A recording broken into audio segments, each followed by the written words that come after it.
Warahmatullahi wabarakatuh. Alhamdulillahirabbil alamin wa bihi nasta'in ala umuri dunya waddin wassalatu wassalamu ala asyrafil anbiya'i wal mursalin sayyidina Muhammadin wa ala alihi wa sahbihi ajma'in amma ba'd. Alhamdulillah, pada kesempatan siang ini kita bertemu kembali dalam webinar Pokjalu Jakarta Barat 2022 dalam tema literasi dan teknologi informasi bagi penyuluh agama Islam. Yang terhormat Ketua Pokjalu Jakarta Barat Haji Andang Trimulyadi MAG, yang terhormat narasumber kita pada siang hari ini Bapak Muhammad Iqbal SOC, penyuluh teladan Provinsi DKI Jakarta. Yang terhormat narasumber kita juga pada siang hari ini Ibu Aziza Herwati SAG MSI, penyuluh teladan nasional Provinsi Jawa Tengah. Gimana kabarnya Bu? Bapak sehat? Alhamdulillah. Serta Bapak Ibu yang saya hormati peserta webinar kepenyuluhan dengan tema literasi dan teknologi informasi bagi penyuluh agama Islam. Saya ucapkan terima kasih kepada Bapak Ibu untuk kesempatan kali ini telah hadir tepat waktu, dan izinkan saya untuk membacakan tertib webinar Pokjalu 2022. Yang pertama adalah peserta hadir tepat waktu. 2. Peserta mengisi daftar hadir di akhir webinar. 3. Peserta menamut speaker selama webinar berlangsung. 4. Peserta dapat mengajukan pertanyaan dengan cara ketik chat atau raise hand lalu mengamutnya.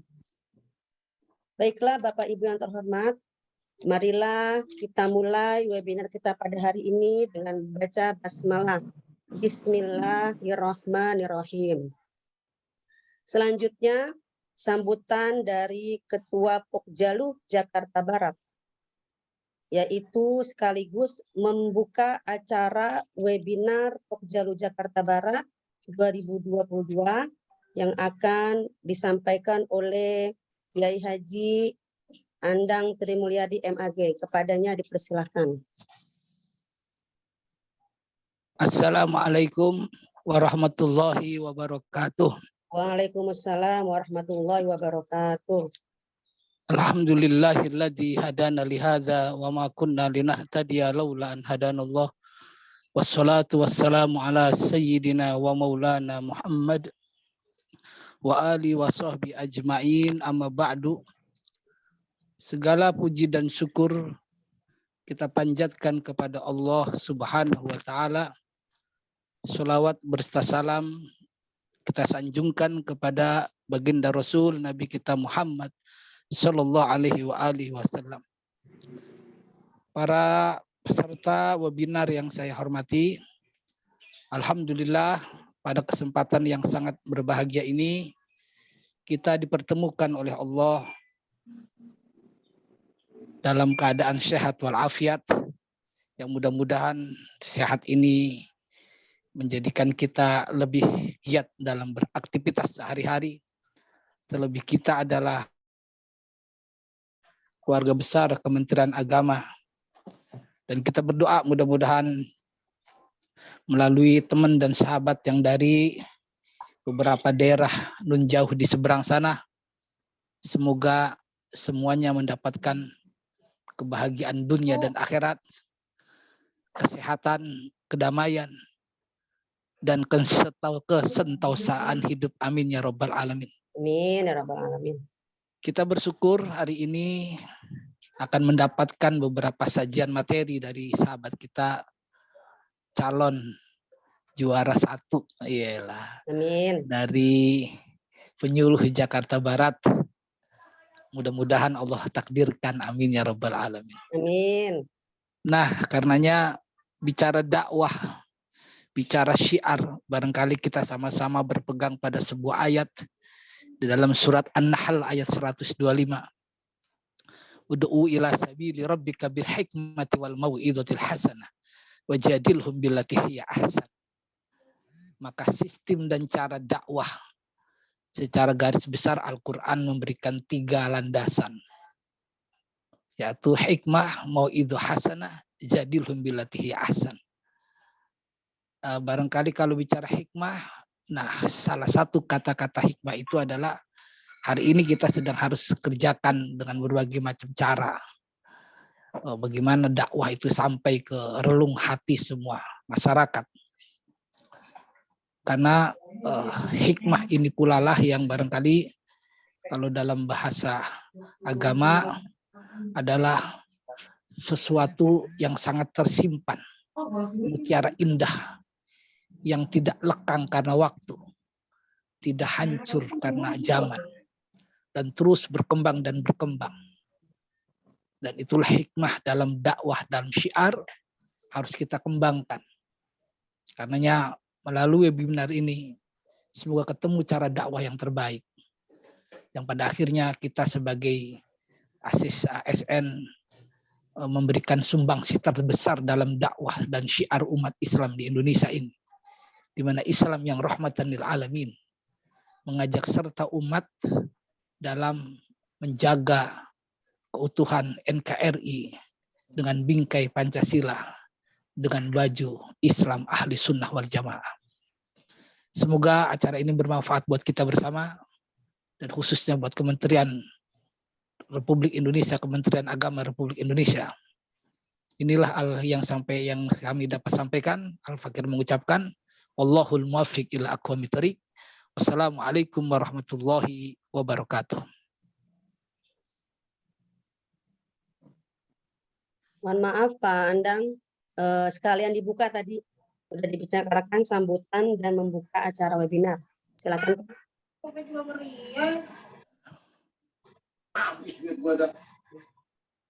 Videonya dilihatkan Pak Andang biar kita tahu. Oh iya, mukanya belum kelihatan ya Bu. Yang Pak Andang yang mana ini? Dari Ibu Bapak Ibu tahu nih. Ya sudah, baik. Saya buka dulu ya. Iya, di on Pak videonya, kameranya. Ini soalnya ini ya Pak, HP saya agak ada error nih. Suaranya nggak kedengeran, saya harus zoom deket banget, jadi nggak enak lihat muka saya itu terlalu besar nantinya. Jadi videonya nggak bisa saya buka karena matanya saya deket sekali. Ya. Oke ya. Ya, silakan Ustadz. Bismillahirrahmanirrahim. Hari ini webinar yang akan disampaikan oleh teman dan sahabat kita dengan mengucap Bismillahirrahmanirrahim. Saya buka. Tok tok tok tok. Alhamdulillah. Baiklah, terima kasih kepada Ketua Pokjalu yang telah memberikan sambutan dan membuka acara webinar kita kali ini. Untuk selanjutnya, marilah kita dengarkan paparan narsum yang pertama, yaitu dari Bapak Muhammad Iqbal SOSI, penyuluh teladan Provinsi DKI Jakarta. Silakan kepada Bapak Iqbal. Silakan. Yang lainnya silakan Bapak Ibu di-unmute dulu ya, biar kita dapat jelas mendengarkan penjelasan dari narsum ya Pak. Baik, terima kasih Bu Fatihah. Assalamualaikum warahmatullahi wabarakatuh.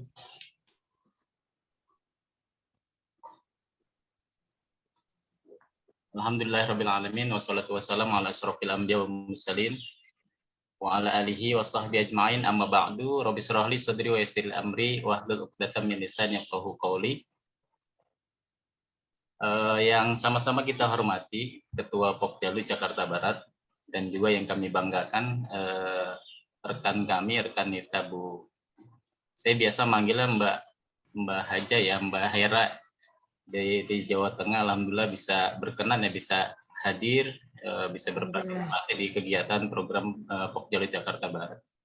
Dan juga kepada kawan-kawan penyuluh semuanya, para kiai, para ustadzah yang saat ini siang ini mungkin aktivitasnya sangat luar biasa, dan tentu kami doakan semoga bisa dimudahkan dan dilancarkan ya kegiatan-kegiatan hari ini dan seterusnya. dan seluruh kawan-kawan PAIF ataupun kawan-kawan penyuluh non fungsional ya, minal masyriq ilal maghrib, minal junub ila shimal ya. Ya dari barat, dari utara, dari selatan, semuanya kawan-kawan yang kami banggakan. Dan kita bersyukur kepada Allah Subhanahu wa taala pada siang hari ini bisa berkesempatan ya silaturahim sekalipun secara daring, secara online. Mudah-mudahan kita semuanya bisa menjalani aktivitas kita sekalipun secara daring, secara online ini dengan penuh keikhlasan dan tanggung jawab ya, dengan profesionalitasnya, dan tentu kita berharap kepada Allah Subhanahu wa taala setiap langkah dan perencanaan kegiatan-kegiatan kepenyuluhan bisa dimudahkan dan dilancarkan semuanya. Sholawat dan salam tetap tercurah kepada Nabi kita ya, Nabi Muhammad SAW. Dan mungkin kali ini yang narasum sesungguhnya sebetulnya bukan saya ya, saya hanya sebatas penyaji saja ya, mendampingi Bu Ustazah Herawati atau Mbak Azizah ya, sesungguhnya narasumnya beliau, tapi mungkin sebagai sharing kita ya, diskusi kita ya, tentu saja kita sebagai penyuluh agama Islam ya, afwan ya, tadi Ketua Pokjalu belum ya. Oke, saya guru saya Pak Ustadz Andang mohon izin untuk menyampaikan beberapa materi ya terkait tantangan dan peluang penyuluh agama Islam di era digital atau di era informasi digital. Tentu kawan-kawan semua sudah sangat familiar barangkali ya dengan Mbak Azizah. Kalau saya kan ibarat penyuluh itu mungkin penyuluh yang masih junior ya, yang mungkin yang minim pengalaman dan minim pengetahuan juga ya, tapi alhamdulillah dengan percaya diri yang tinggi itu sebetulnya modal ya sebagai penyuluh agama Islam. Nah, dari beberapa pengalaman yang kami telah lewati ya, kalau saya kan pengangkatan PNS itu di tahun 2009 ya, tahun 2009, sekarang sudah 2022, berarti kurang lebih sudah 13 tahun dengan pangkat golongan yang masih rendah sekali ya, tapi alhamdulillah kalau di wilayah binaan kami sendiri itu ya memang potensi wilayahnya ya sangat strategis juga ya untuk kita berperan aktif di tengah-tengah masyarakat. Ya tentu saja kawan-kawan semua memiliki perbedaan karakter ya, perbedaan potensi, dan juga perbedaan yang mungkin signifikan juga di antara kawan-kawan semua. Ya tentu mungkin nanti kita ini membuka diskusi kita lebih luas lagi, karena memang untuk materi saya mungkin lebih fokus pada informasi digital ya. Bentar, mungkin saya share.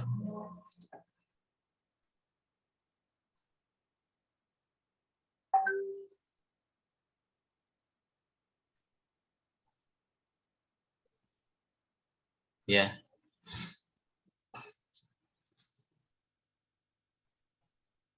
Bisa dilihat ya. Ini mungkin materi saya yang begitu sederhana ya, tentang tantangan dan peluang penyuluh agama ya, tentunya agama Islam ya di era informasi digital. Kalau bicara tugas dan fungsi penyuluh agama Islam ya, tentu saja kawan-kawan semua itu sudah di luar kepala ya. Artinya pemahaman, pengetahuan, dan tugas-tugasnya sudah betul-betul kita pahami. Cuma terkadang implementasinya di antara kawan-kawan penyuluh baik fungsional ataupun yang non fungsional ya mungkin berbeda-beda gitu kan. Ada yang penyuluh-penyuluh itu yang memang punya perencanaan, punya kegiatan-kegiatan yang luar biasa, atau juga mungkin ada beberapa penyuluh-penyuluh yang mungkin tidak punya program, tidak punya kegiatan, lebih concern dengan dengan dunianya ya, ya dengan dunia masing-masing gitu. Nah, oleh karena itu proses perubahan-perubahan ini kan perlu kita hadapi gitu kan, mau tidak mau, suka tidak suka, kawan-kawan penyuluh itu pasti gitu kan terlibat di dalamnya. Ya mungkin beberapa tahun yang lalu, 10 atau 15 tahun yang lalu, kita tuh tidak ada Android, tidak ada apa namanya era-era digital yang mungkin saat ini kan lebih cepat gitu, lebih cepat dan lebih instan ketika istilahnya kita mencari informasi-informasi yang valid. Nah, tugas kita sebagai penyuluh agama Islam tentu saja memberikan pemahaman-pemahaman yang benar dan baik kepada binaan kita, khususnya masyarakat yang ada di wilayah binaan kita gitu kan.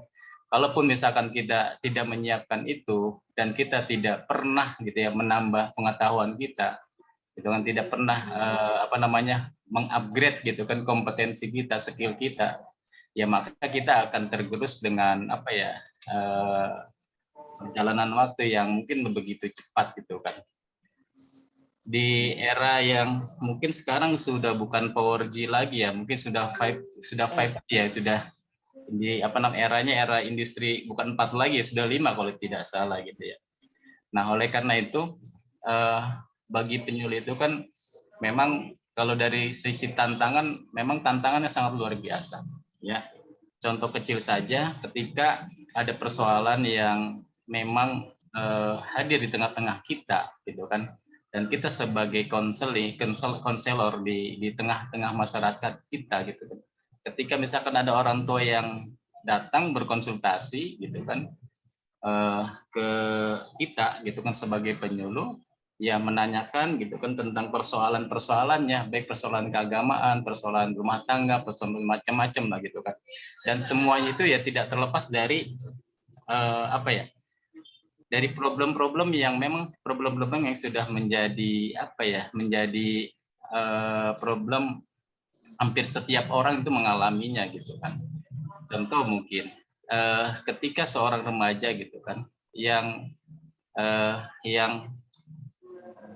suka gitu kan aktif di media sosial baik Facebook dan sebagainya, dan itu sudah banyak sekali kasus-kasus seperti itu gitu kan, perkenalan melalui FB, perkenalan melalui WhatsApp, perkenalan dengan melalui Instagram dan sebagainya, dan tidak kita berikan pemahaman kepada generasi-generasi kita tentang pentingnya dan urgensinya apa namanya menggunakan media sosial dengan baik dan sehat itu, ya maka mereka mudah gitu kan, mudah terpengaruh, ya mudah terkontaminasi. Kalau kita bicara 20 sampai 25 tahun yang lalu mungkin barangkali ya saya apa itu kan agak sulit juga kita mengakses informasi. Saat ini ya generasi kita ini luar biasa gitu kan, mudah sekali mengakses informasi gitu kan. Mereka bisa mengetahui budaya-budaya barat, budaya timur gitu kan, dan mereka juga bisa mengakses budaya-budaya yang memang yang tidak perlu gitu untuk ditiru dan diadopsi gitu kan. Tapi apa? Tapi kenyataannya banyak sekali generasi muda kita ya terkontaminasi dengan budaya-budaya barat gitu kan. Dari sisi pakaiannya, fashionnya, dan yang lainnya. Nah, oleh karena ini menjadi bagian tantangan buat kita. Belum lagi sasaran penyuluh itu kan sangat kompleks, ya. Jadi sasaran itu sangat kompleks, sangat luas. Nah, bagaimana kita mencoba, ya? Bagaimana kita mencoba, gitu kan, mengidentifikasi wilayah binaan kita ini, ya, dari beberapa titik. Ya, mungkin kalau di daerah sangat luas ya, bahkan mungkin satu penyuluh itu bisa menghandle 2 sampai 3 kecamatan kalau tidak salah ya. Seperti Mbak Hera kan beliau ini bisa pegang 2 kecamatan ya Mbak ya. Ya bisa sampai 2 kecamatan. Artinya apa? Artinya kan ini menjadi tantangan tersendiri, tantangan internal ataupun menjadi tantangan hambatan di secara eksternal. Nah, ini ya perlu kita harus mengupgrade gitu ya pengetahuan kita tentang informasi digital ini. Paling tidak kita seringlah mengikuti kegiatan-kegiatan diklat yang memang berkaitan tentang informasi digital gitu kan. Cuma kan kadangkala kita ini lebih sibuk dan lebih mencari zona-zona yang bisa dikatakan zona yang nyaman gitu ya, zona-zona yang kiranya tidak membebani gitu kan. Padahal ketika misalkan kita berada di zona yang apa ya, yang menantang, itu bisa menambah apa ya, menambah pengetahuan kita juga. Ada formulasi baru gitu, ada ide-ide baru, ada konsep-konsep baru yang misalkan menjadi bekal pengalaman kita. Ya. Ini mungkin kalau secara fungsi saya pikir sudah di luar kepala semua ya Bapak Ibu sekalian. Ya baik itu fungsi informatif gitu ya. Jadi kalau misalkan kita bicara fungsi kita sebagai apa ya, informan, sebagai tempat memperoleh informasi berkenaan kehidupan beragama. Ya, jadi lagi-lagi kembali lagi ke kita sebagai penyuluh, kita harus mampu gitu ya, mampu selalu mengupgrade hampir setiap hari, bahkan mungkin hampir sekian menit gitu ya, karena informasi-informasi jangan sampai penyuluh ini penyuluh ini tidak tahu kayak situs-situs yang menjadi apa ya, tempat mencari jangan jauh ya, seperti Bimas Islam, terus juga tidak tahu Instagram Bimas Islam gitu ya. Memang harus kita follow. Ada informasi yang update itu ada di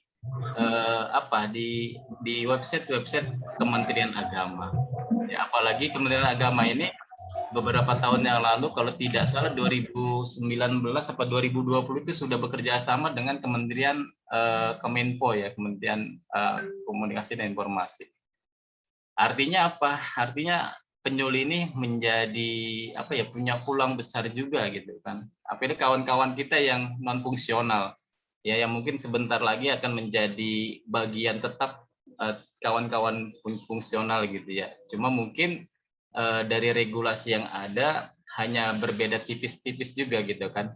Ya saat ini mungkin teman-teman kan bermitra dengan kawan-kawan non fungsional itu ya mungkin sebatas tidak begitu maksimal. Karena apa ya? Mungkin karena ada perbedaan tugas dan perbedaan analisa jabatan-jabatan dari penyuluhan itu. Ya.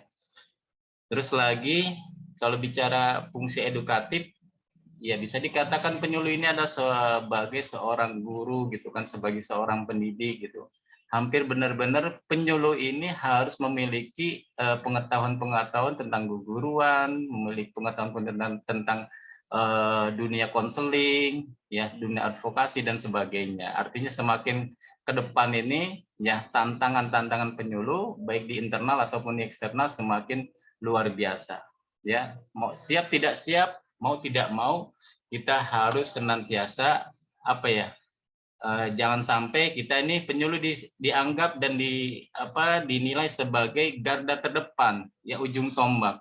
Kalau misalkan ujung tombaknya tidak tajam gitu kan, tumpul gitu kan, kita tidak pernah mengasah kemampuan kita, skill kita, kompetensi kita gitu ya, maka ujung tombak ini ya mengarahnya gitu ya, tidak tepat sasaran dan bahkan tidak mempan dengan dengan yang kita miliki gitu ya, knowledge kita, pengetahuan kita. Maka oleh karena itu bagi teman-teman penyuluh, mari kita sama-sama bisa upgrade pengetahuan kita. Ya kita senantiasa selalu update informasi-informasi, jangan sampai kita ketinggalan informasi gitu.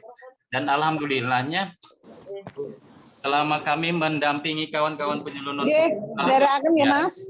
ya, jadi kawan-kawan non fungsional itu luar biasa. Mereka ini bahkan lebih tahu informasi-informasi ya, bukan informasi langit ya, tapi informasi yang terbaru dari Kementerian Agama dan sebagainya. Luar biasa. Artinya apa? Itu artinya ada kemajuan-kemajuan. Fungsional memang harus berkolaborasi ya, harus bekerja sama, harus bermitra gitu kan. Jangan sampai, dan juga dengan KUA, apalagi KUA ini di beberapa tempat sudah revitalisasi KUA.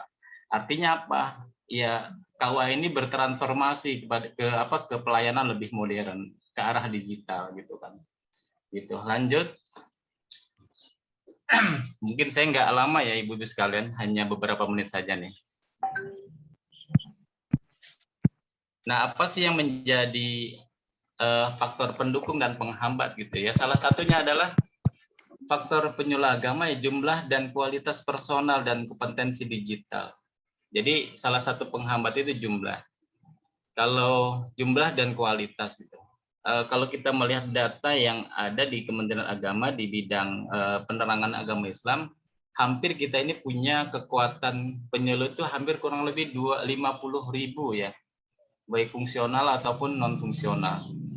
Nah, jumlah 50.000 ini luar biasa gitu. Kalau misalkan dibagi dalam satu kota ataupun satu kabupaten, ya kalau di DKI mungkin rasionya masih dikatakan cukup lah untuk memberikan kontribusi ya bidang keagamaan. Tapi bagaimana kalau misalkan di daerah-daerah terpencil gitu kan? Nah, bagaimana kalau misalkan di wilayah-wilayah ini emang sulit dijangkau dan sebagainya. Dan ini kan menjadi problem gitu kan, menjadi penghambat buat penyuluh sendiri, gitu ya. Nah, terus juga kurangnya kompetensi digital gitu. Selama saya sekian tahun mendampingi teman-teman non fungsional gitu, terutama yang memang usianya di atas 40 tahun, kadang-kala mereka itu sudah kesulitan gitu kan ketika misalkan coba menginput laporannya melalui elektronik penyuluh agama gitu. Mereka kesulitan gitu. Tapi kalau misalkan ada niat, ada semangat untuk belajar, insya Allah mungkin usia itu mungkin tidak menjadi penghambat buat penyuluh gitu kan. Maka dari itu kita harus upgrade buat teman-teman semuanya, apalagi mungkin dalam waktu dekat non fungsional ini akan berkompetisi ya menjadi penyuluh P3K. Nah, terus yang berikutnya faktor daya dukung lingkungan ya, luas wilayah binaan, kondisi geografis dan juga anggaran gitu ya. Selama pengalaman kami memang menjadi bahan utama ya buat kita melakukan pembinaan itu, kita harus betul-betul kita tahu wilayah kita, medan juang kita, medan perang kita, medan wilayah binaan kita. Kita harus betul-betul menguasai gitu ya. Jangan sampai ketika misalkan irjen atau atasan atau pimpinan kita dari atas menanyakan tugas kita, wilayah binaan kita tahu. Ya, jumlah masjid kita tidak tahu, jumlah masjid taklim kita tidak tahu dan sebagainya. Nah, oleh karena itu di era digital ini harus kita manfaatkan gitu kan. Karena dengan kita sering membuka situs-situs yang memang kalau di tiap-tiap kecamatan itu kan ada ya data-data yang memang valid gitu kan dari BPS misalkan. Itu juga membantu juga ya kita untuk melihat luas wilayah binaan kita. Nah, terus juga kondisi geografis dan anggaran. Ya biasanya dengan anggaran yang minim, seperti kan kawan-kawan kita di non fungsional kan mereka cuma dibekali 1 bulan 1 juta gitu kan. Kalau bagaimana mereka yang wilayah binaannya luas. Nah, terus juga bagaimana mereka tidak mendapatkan akses yang memang tidak memadai dan sebagainya. Yang paling tidak ini menjadi penghambat juga. Nah, terus yang berikutnya faktor teknologi. Nah, jadi dengan efektivitas media sosial, ketersediaan perangkat dan pendukungnya ini sangat-sangat membantu untuk meningkatkan kinerja kita di tengah-tengah masyarakat kita, di wilayah-wilayah binaan kita. Ya, selanjutnya ada beberapa isu ya barangkali ya, isu strategis nih. Jadi dari perkembangan media teknologi informasi di era revolusi industri ya 4.0 itu 4G maksudnya, kayaknya udah meningkat menjadi 5G kalau tidak salah. Nah, terutama media digital harus direspon ya dan dimanfaatkan sebagai perangkat kinerja dan strategi dalam pembinaan dan penyuluh agama. Ya, jadi betul-betul kita ini jangan sampai penyuluh apalagi yang sudah fungsional ya, yang ASN gitu kan, harus benar-benar mengupgrade, menyesuaikan diri menjadi penyuluh yang memiliki kompetensi di bidang digitalisasi. Nah, terus juga isu strategisnya apalagi penyuluh agama sebagai pelaksana pembinaan dan penyuluhan di lingkungan Kementerian Agama di masyarakat belum maksimal ya menggunakan media digital dan aktivitas penyuluhan agama di masyarakat. Karena kan binaan kita ini berbeda-beda. Kalaupun misalkan sasaran binaannya di cendekia, mungkin lebih mudah kita memberikan menyesuaikan dengan alat-alat digitalisasi gitu kan. dengan komputerisasi dan sebagainya. Tapi ketika kita berhadapan dengan emak-emak majelis taklim, nah mereka ini kadangkala ya memiliki berbagai macam latar belakang gitu, dan kita juga harus menyesuaikan juga. Jadi model manual dan model digital juga kita harus betul-betul menguasai itu. Nah terus juga isu strategisnya apa? Pemerintah belum memiliki kebijakan khusus terkait dengan pembinaan keagamaan melalui peraturan yang mendukung kinerja penyelenggara agama dalam pemanfaatan media digital bagi pembinaan penyelenggara agama. Ya mungkin di tiap-tiap wilayah kawan-kawan semua ya. Jadi memang kita ini masih belum maksimal ya, untuk kita dituntut untuk melakukan penyuluhan yang menyesuaikan dengan era digital ini, tapi fasilitasnya kita masih belum didukung. Nah, ini juga harus kita perjuangkan bersama sesungguhnya ya. Jangan sampai ketika misalkan kawan-kawan ya melaksanakan kegiatan perencanaan sebagainya, yang komputernya ada tapi printernya tidak ada. Ini kan menjadi isu juga yang perlu kita angkat juga supaya fasilitas kepenyuluhan ini bisa dipenuhi oleh Kementerian Agama. Berikutnya Bapak Ibu sekalian, ya urgensi optimalisasi pemanfaatan media sosial bagi penyuluh agama. Jadi senantiasa kita bersinergi ya, mensinergikan media sosial seperti Instagram, terus apalagi Twitter, Facebook, YouTube dan sebagainya. Ya, ini menjadi media kita sesungguhnya.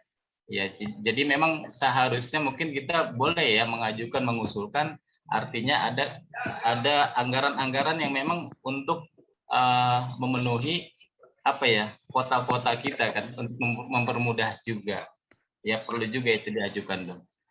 Nah, terus juga membuat flyer dakwah. Jadi kalau misalkan kawan-kawan ingin membuat flyer dakwah, banyak aplikasi-aplikasi yang memang sangat mendukung. Yang baik, yang premium, yang gratisan, yang pro dan sebagainya itu sudah ada fasilitasnya, tinggal bagaimana kita mau mencarinya seperti itu. Kalau saya pribadi mungkin lebih sering menggunakan aplikasi Canva ya, karena lebih simpel dan lebih praktis. Ya. Jadi memang kalaupun misalkan yang berbayar itu ya watermark-nya sudah tidak ada. Tapi kalau misalkan yang gratisan ya jadi kadangkala template itu terbatas gitu ya, dan mungkin warnanya juga mungkin lebih agak buram, kurang cerah seperti itu ya. Jadi kalau yang berbayar berarti itu lebih bagus tampilan flyer-nya ya. Jadi flyer itu penting juga. Terus juga membuat video juga perlu juga gitu ya, sebagai media dakwah kita melalui video gitu kan. Nah, terus juga terakhir, biar Kemenak bersama dengan Kemenkom melakukan BIMTEK. Nah, ini sudah dilakukan ya. Jadi bagi teman-teman yang sudah melakukan ini ya bersyukur juga gitu kan. Artinya sudah mengupgrade informasinya di bidang informasi digital. Ya, mungkin ini sebagai contoh sederhana aja lah BIMLUH digital gitu ya. Jadi ini mungkin ini yang gratisan ya Bapak Ibu sekalian nih. Ya, jadi ini fotonya saya ngerasa fotonya yang bagus ini aja nih, maka sering yang ditampilkan foto yang ini. Ya. Nah, berikutnya ini ada beberapa tutorial yang perlu mungkin tutorialnya lebih sederhana ya. Jadi ketika misalkan teman-teman ingin membuat editing video, ingin membuat flyer, ingin membuat kata-kata bijak dan sebagainya, itu sudah disediakan di template aplikasi yang bernama Canva. Ya, jadi caranya ketika sudah di-download aplikasi Canva itu ya dengan masuk akun, terus tinggal dipilih saja pilihan-pilihan template-nya, background-nya dan desainnya disesuaikan. Dan di sana banyak sekali kita untuk mengeksplor kreasi kita, desain kita sendiri ya. Dan itu juga bisa dicetak. Jadi kalau yang berbayar itu bisa dicetak. Ya, saya kira itu Bapak Ibu sekalian, materinya mungkin cukup sederhana karena memang maaf ya banyak tugas memang yang harus kita selesaikan. Mudah-mudahan bermanfaat. Mohon maaf semuanya. Makasih atas perhatiannya. Mudah-mudahan penyuluh bisa lebih semangat lagi belajar mendesain dan sebagainya ya, tidak lagi menyuruh orang lain gitu tuh, simpel kita sendiri. Terima kasih. Assalamualaikum warahmatullahi wabarakatuh. Waalaikumsalam warahmatullahi wabarakatuh. Terima kasih kepada Pak Iqbal yang telah menjelaskan narasumber pertama tentang masalah digital bagi penyuluh agama, dan ini cukup sangat jelas ya kalau menurut saya, dan sangat simpel materinya. Dan untuk pertanyaan setelahnya nanti ya Bu, Bapak, setelah kita dengarkan narasum yang kedua. Oleh karena itu, mari sama-sama kita dengarkan penjelasan dari narasumber kita yang kedua, yaitu Ibu Azizah Herawati, SAG MSI, Penyuluh Agama Islam Teladan Nasional Provinsi Jawa Tengah. Silakan Ibu, silakan. Terima kasih Bu Fatihah. Assalamualaikum warahmatullahi wabarakatuh. A'udzubillahi minasyaitonirrajim. Bismillahirrahmanirrahim. Alhamdulillah wa syukrulillah la haula wa la quwata illa billah. Assalatu wassalamu ala sayyidina Muhammadin la nabiyya ba'dah. Amma ba'du. Yang saya hormati Bapak Ketua Pokjaluh Jakarta Barat gitu ya. Saya udah ajak teman-teman ke Jakarta nyok gitu, tapi lewat Zoom. Ya, jadi Pak Andang ya. Bapak Andang Trimulyadi Ya. dan segenap pengurus Pokjaluh se-Jakarta Barat. Yang saya hormati sahabat saya ini Mas Iqbal, ya ini sudah 2 kali ketemu ini ya. Sudah 2 kali beliau ke Muntilan itu, ziarah, ya. Saya dekat Gunung Pring itu ya. Jadi sudah berkali-kali ketemu dengan Pak Iqbal. Kalau di dunia maya sudah sering Zoom bareng ya. Ya, alhamdulillah. Luar biasa, ini masih muda, masih sudah prospeknya masih luar biasa ya. Sudah beranak 4 Mbak. Dan Ibu Fatihah selaku moderator yang saya hormati juga, dan teman-teman semuanya, tidak bisa saya sebut satu persatu, banyak yang teman-teman spesial nih yang ketemu di sini ya. Jadi undang-undang teman-teman di sini, kita belajar bersama. Sebenarnya saya bukan narsum lah, kita bareng-bareng belajar tentang, dan ini saya juga ke ada teman guru juga, ini bukan sekedar penyuluh gitu ya. Jadi kita bareng-bareng bagaimana kita meningkatkan kompetensi kita ya, dalam terutama untuk pembinaan kemasyarakatan dan juga potensi diri. Langsung saja ya, tadi Mas Iqbal sudah banyak menerangkan tentang teknologi ya, tentu karena saya di literasinya nanti beririsan sebenarnya ya. Jadi itu beririsan, dan juga saya bawa pedomannya juga di Kepedirjen dan tidak sebatas untuk penyuluh ASN tentunya ya. Jadi teman-teman penyuluh, sahabat-sahabat saya penyuluh agama yang tergabung di FKPAI masing-masing kabupaten tetap semangat untuk berbagi, untuk sama-sama belajar di sini. Izinkan saya slide share dulu ya. Oke.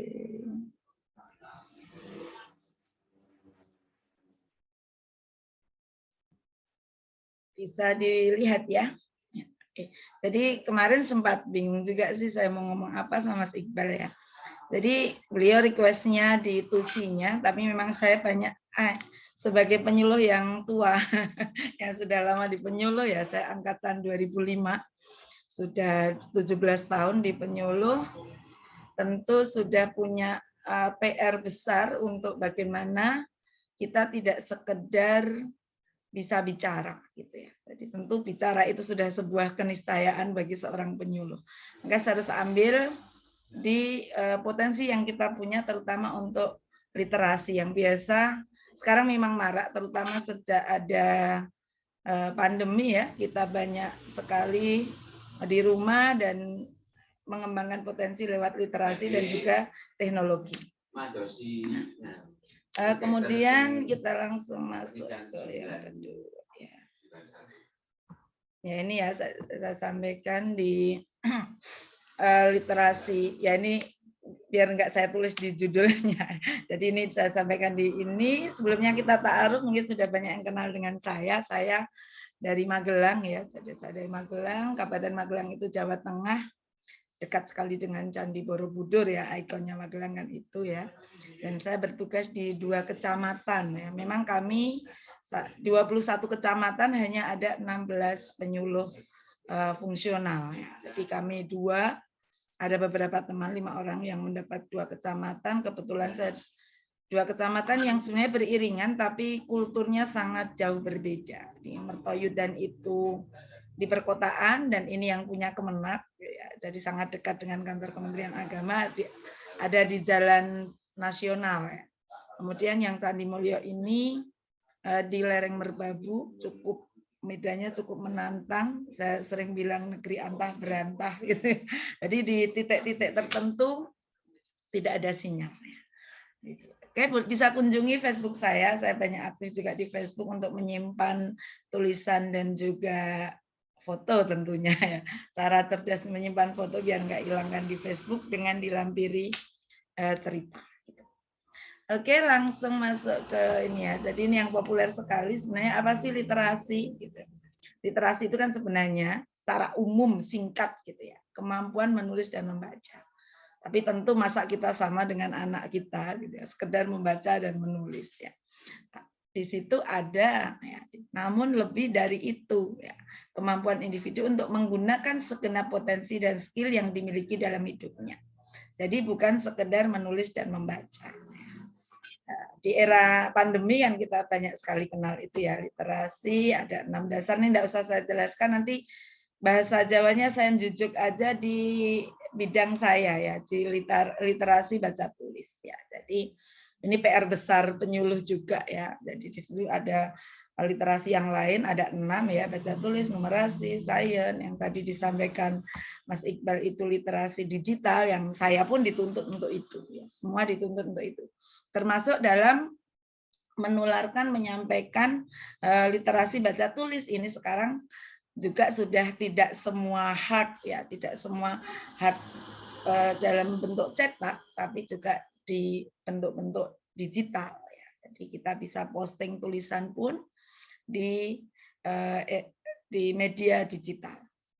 Ini tantangan baru buat kita ya, yang sudah sejak terasa banget memang sejak pandemi itu. Nah, yuk kita bareng-bareng muhasabah diri. Jadi bahasanya metani kalau bahasa Jawa ya. Dulu cari kutu itu ya, metani, mencari. Apa sih sebenarnya potensi dasar kita? Nomor 1 tentu semuanya sudah sangat tahu ya. Bicara, pinter, kalau penyuluh kok nggak bisa bicara itu biasanya dipertanyakan ke penyuluhannya. Cuma membaca juga, cuman banyak juga yang sekarang sudah mulai malas, paling pol baca apa Mas Bapak Ibu ya, membaca status gitu ya seringnya. Tapi untuk membaca, mendalami tadi yang diinginkan supaya kita punya banyak referensi, ini sekarang sudah mulai terpinggirkan. Ini yang menjadi PR besar kita. Bagaimana penyuluh tetap selain berbicara, saat mau berbicara pun dia juga banyak membaca. Sehingga apa yang disampaikan juga bervariasi. Jangan sampai nanti di bahasa Jawanya dititeni ya, diciri gitu sama jamaah kok itu aja gitu ya. Jadi perlu juga membaca. Dan yang terakhir adalah menulis gitu ya. Jadi baca tulis. Oke. Dari sini nanti yang paling sulit ya. Mana yang dirasa paling sulit menurut Bapak Ibu?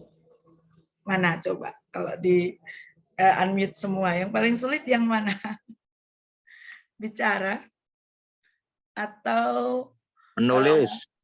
Menulis ya. Bicara gampang ya. Jadi sering ya saya diminta ya, diminta membantu sama Pak Kepala Kantor itu, tulislah Mbak, teko gampang. Sing do pinter ngomong ngaji itu jenengan ngetik saja apa yang dia omongkan. Ya bisa nggak? Bisa sih sebenarnya, tapi tentu nanti ada ilmunya karena bahasa lisan dengan bahasa tulis berbeda, ya, berbeda. Bagaimana kita memoles tulisan supaya cantik, enak dibaca itu ya. Jadi memang ini dan ini banyak dihindari dan banyak alasan tentunya untuk tidak melakukan itu. Padahal kalau kita lihat malas alasannya. Alasannya apa? Sibuk, banyak undangan ya. Ya kita cek ya. Sebenarnya kita itu disuruh nulis enggak sih gitu ya. Coba saya yang ASN kita kan punya ini, punya Permenpan yang nomor 9 tahun 2021 ya, di pengembangan profesi. Pengembangan profesi kebanyakan unsur apa, teman-teman? Ya unsur menulis ya. Jadi dari apa yang mau kita omongkan pun dituangkan dalam bentuk naskah. Apalagi yang sudah aktif menggunakan EPA, juga yang diupload juga berupa naskah. Ya, berarti naskah itu ditulis atau diomongkan ya. Jadi ditulis. Jadi ada naskah BIM paling rendah ya, paling bawah itu kan naskah. Naskah boleh ambillah dari mana, harus nanti di bahasa kerennya di parafrase ya, diubah bahasanya supaya lebih manis, tidak kopas saja boleh. Walaupun ada yang sering ganti nama aja ya. Semoga bukan pengalaman ya, tapi beberapa ada yang tinggal ganti nama untuk angka kredit, itu kan sebenarnya sangat disayangkan. Kita bisa melakukan lebih dari itu, kenapa hanya melakukan itu? Kemudian dan naskah agak naik sedikit, nanti sudah di naskah yang terpublikasi. Nanti kita akan lihat bareng mengapa penyuluh harus menulis. Sebelum jauh ke sana, saya ingin mengajak teman-teman untuk lagi-lagi bermuhasabah. Ini ilmu dari teman saya. Beliau ibu rumah tangga murni, yang dulunya beliau psikolog, ibu rumah tangga murni, yang kini sudah menulis lebih dari 70 buku. Dia sangat disiplin, bahkan ketiga anaknya juga penulis. Gitu. Saya selalu bilang, Mbak, aku njileh, aku pinjam ilmu ini. Siap, Mbak, ini jadi jarihan jenengan. Gitu. Ini ada grafik, teman-teman. Grafik tentang posisi kita. Di sisi yang vertikal ada mau, tidak mau. Di sisi horizontal ada mau, tidak mampu. Gitu. Nah, nanti kan bisa lihat ya itu, nanti kita lihat satu persatu. Berarti ada dari 4 ini ada 4 kuadran nantinya. Kuadran yang pertama, kuadran 1. Ya, kuadran 1 ini yang ideal ya. Mampu dan mau. Ya. Jadi ini posisi ideal, tidak perlu dipermasalahkan, tinggal klik sudah nyala gitu. Ibarat HP yang sudah nggak lemot-lemot, gitu ya, sudah seling gitu ya. Tinggal starter langsung jalan, tinggal mengasah dan mengistiqomahkan dalam menulis. Jadi tidak berarti berhenti. Penulis itu harus terus mengasah. Saya kemarin ikut webinar salah satu kopdarnya teman-teman penyuluh yang bukan penyuluh, teman-teman penulis yang sudah kelasnya kelas Raja Wali, sementara saya kelas emprit burung pipit gitu ya. Di situ ternyata ada kelas-kelas. Saya sengaja nggak tulis ini karena saya ini masih butiran debu, belum punya buku mandiri ya. Jadi kelas pertama itu adalah antologi ya, nanti ada keroyokan. Kemudian kelas kedua itu buku mandiri yang penting terbit. Kemudian kelas ketiga ada buku mandiri yang sudah mulai bagus. Kemudian kelas keempat buku bagus yang laris, bestseller ya. Kemudian juga kelas yang kelima, kelas toko buku online. Saya pun sudah mulai juga melakukan pekerjaan selain sebagai penyuluh juga sebagai writer-trainer gitu ya. Jadi kita punya cita-cita itu juga gitu. Jadi masih jualkan buku orang, jual antologi, jaga harapannya nanti suatu hari nanti bisa menjual buku-buku saya sendiri gitu, buku-buku teman-teman gitu ya. Jadi itu. Kemudian yang paling tinggi adalah dia selain semua itu dia punya pemasaran. Jadi itu proses ya. Ini bukan bermaksud mau apa, ini motivasi, mengajak teman-teman. Kemudian yang kedua, dia tidak mampu tapi mau. Nah, ini ya. Ini kita masing-masing mengacak ke diri sendiri ya. Ini bukan untuk menilai orang lain ya. Tidak mampu tapi mau.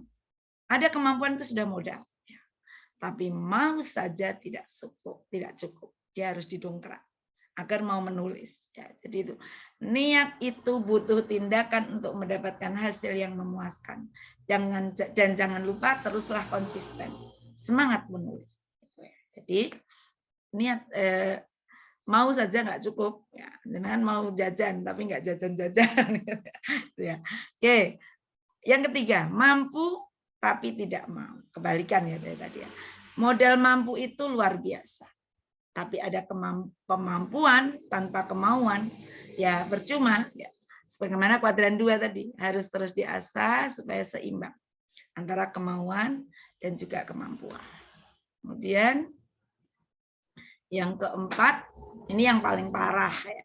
Tidak mau dan tidak mampu. Kita bayangkan anak itu ya. Suruh makan tidak mau, dipaksa-paksa gitu ya. Nangis gitu ya, kenceng gitu. Ini sama kayak gitu. Posisinya parah. Tidak perlu dibuang energi. Ya udah, belum disetel sudah mati.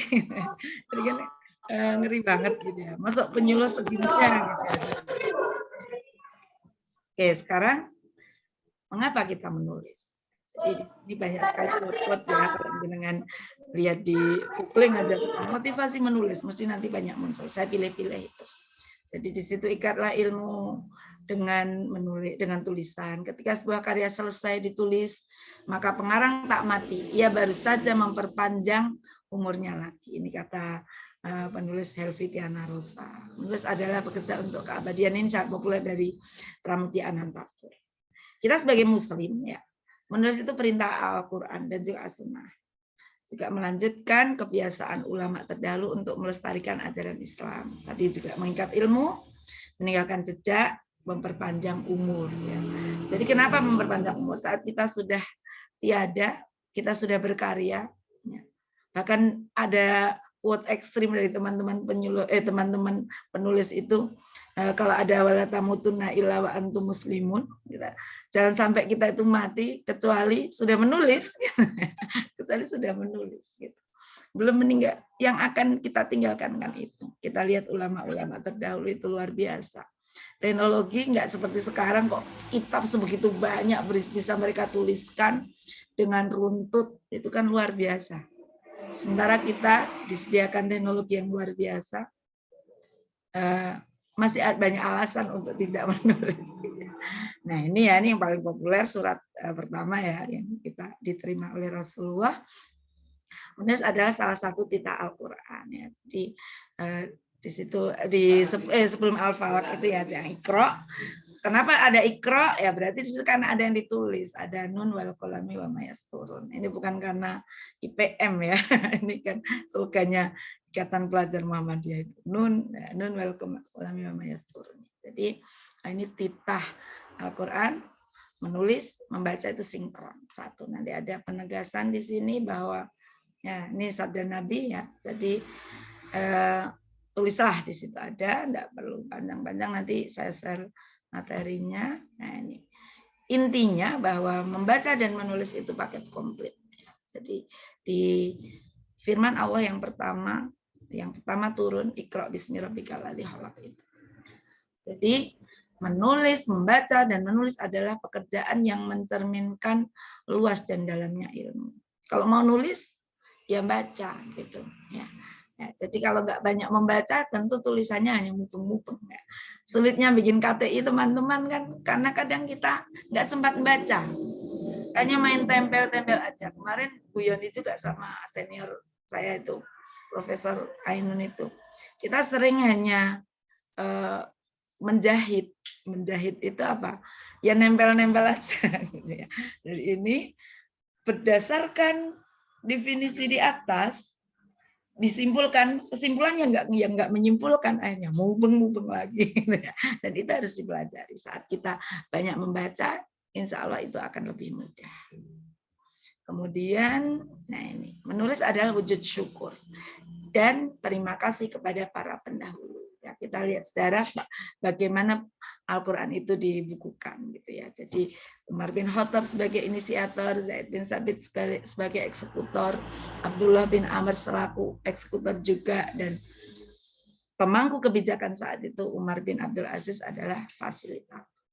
Jadi sejarah menceritakan ya bagaimana Al-Quran, gerakan menulis Al-Quran, gerakan menulis hadis, termasuk kitab-kitab yang sekarang kita baca, itu adalah warisan sebagai wujud, sebenarnya wujud terima kasih kita yang meneruskan mereka itu. Syukur dan terima kasih kita. Nah ini, bingung mau nulis apa? Mau nulis apa teman-teman? Biasanya nulis apa? Coba bisa sharing teman-teman. Nulis apa? Biasanya nulis apa teman-teman? Nulis status. Status ya. Paling kering nulis status ya. Kalau baca nota, nota belajar. Ya, jadi nulis status yang paling sering ya. Iya, nulis status tuh Bu yang paling gampang. Apa yang kamu rasakan kayak gini? Iya, nah ini. Tulislah yang lekat, dekat, akrab, dilihat, didengar, dirasa, dan dibaca. Dialami, dikuasai, disukai, bermanfaat, menjual. Jadi tulislah apa yang Anda pikirkan. Udah tulis saja. Sebenarnya menulis itu gitu Pak. Sampai banyak teori-teori menulis itu yang kayak Pak Werno Wasim itu ya, beliau penulis almarhum. Beliau mengeluarkan teori free writing. Jadi nulis saja. Udah nggak usah mikir hurufnya salah, kebalik-balik. Udah nanti ada proses swasunting. Ya, jadi kalau jenengan menulis ngedep laptop itu ya, nulis satu paragraf, dibaca. Oh salah, oh nggak enak. Hapus lagi, nulis lagi. Nanti baru dapat 3 paragraf, lama-lama habis itu layar. Gitu ya. Jadi sudah tulis saja. Nanti disunting setelah usai tulisan. Nanti akan terlihat nyaman tidaknya. Gitu. Nah, sekarang masuk ke inti kita. Penyuluh menulis ya, tanpa menafikan peran teman-teman yang tidak penyuluh yang bergabung di kelas ini ya. Jadi mengapa menulis? Untuk apa? Gitu ya. Mengapa? Kira-kira untuk apa teman-teman? Kenapa kita menulis? Untuk apa Bu Fariha? Mengapa kita menulis? Gitu. Nah, jadi ini yang pertama. Jelas mengembangkan potensi. Kita sebenarnya punya banyak potensi untuk itu. Bahkan di angka kredit kan jelas itu di sebelum ke pengembangan profesi. Ya tadi yang saya sebut termasuk yang kita nilai adalah naskah, slide, ya termasuk teknik membuat slide itu kan juga ada. Bagaimana membuat slide itu membuat yang lihat itu wow, namanya kan juga PowerPoint. PowerPoint itu kan poin-poin yang membuat yang ada powernya. Jadi saya lebih suka bikin gambar-gambar begitu ya, termasuk beberapa pakai Canva, beberapa comot-comot saja karena mengingat waktu. Pakai Canva memang harus butuh waktu cukup gitu ya. Jadi bagaimana ini juga potensi kita saat kita dituntut untuk membuat slide, membuat naskah, dan juga membuat yang lain gitu ya. Jadi di kebanyakan teman-teman berdasarkan pengalaman ya. Sebentar, maaf.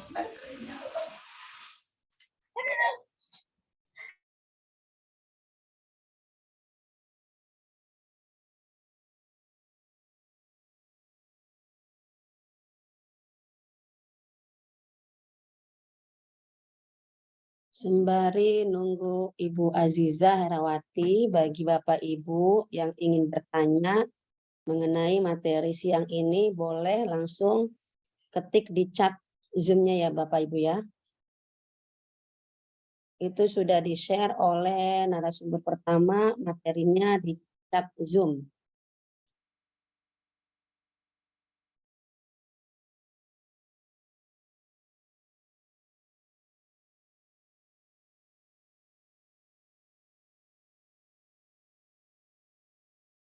Sebentar nunggu Ibu Aziza.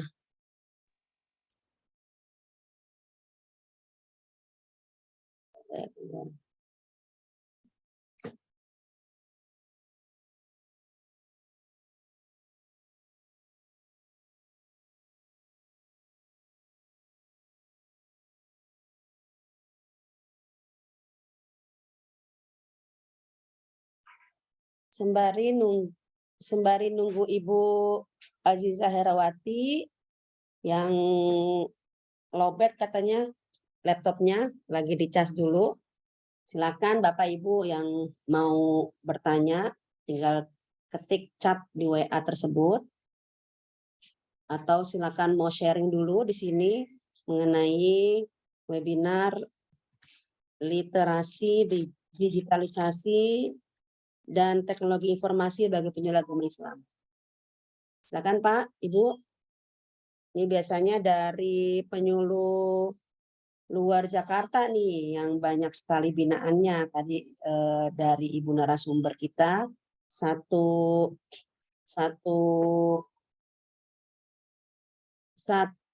wilayah sudah mendalami 2 kecamatan.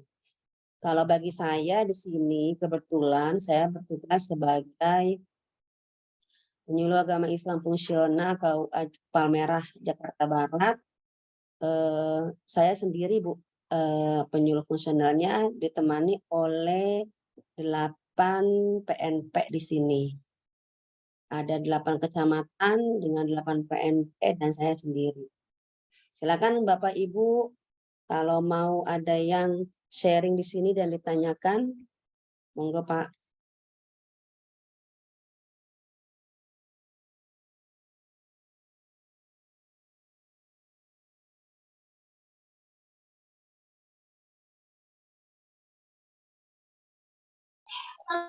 Ya. Silakan Bapak. Siapa ini Nur Said?